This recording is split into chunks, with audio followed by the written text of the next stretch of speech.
মা আমি ওইদিকে খেলা করব। আচ্ছা ঠিক আছে যা, আমি তো এটা চালাবো এখন। আর ছোটুকে আমি এখানে উঠায় দিই। আরে ছোটু তো দেখি অনেক খুশি হয়েছে। আরে মারাও এখানে কি করতেছে? আরে মা তো দেখি ছোটুকে নিয়ে খেলাধুলা করতেছে। যাই তাড়াতাড়ি মার ওখানে যাই। আরে কি ব্যাপার, মা আবার কোথায় গেল? আরে মারা তো দেখি এখানে খেলা করতেছে। আমি আর এখানে থেকে কি করব, একটা কাজ করি তাড়াতাড়ি চলে যায়। আরে ছোট তো এখানে খেলা করতেছে, এবার এখানে চলে আসছে।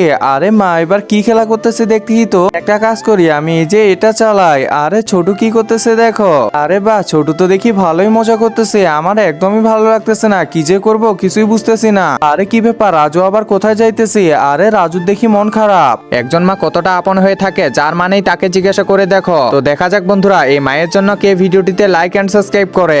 আর যারা মাকে ভালোবাসো না তারা ভিডিওটি থেকে দূরে থাকো। ও আচ্ছা বুঝতে পারছি, আমি ছোটুর সাথে খেলা করতেছি শুধু এই জন্য মনে হয় ওর মন খারাপ। একটা কাজ করি তাড়াতাড়ি ওকে গিয়ে নিয়ে আসি। আরে রাজু কি করতেছিস এখানে? তাড়াতাড়ি আমার সাথে আয়, একসাথে খেলা করব।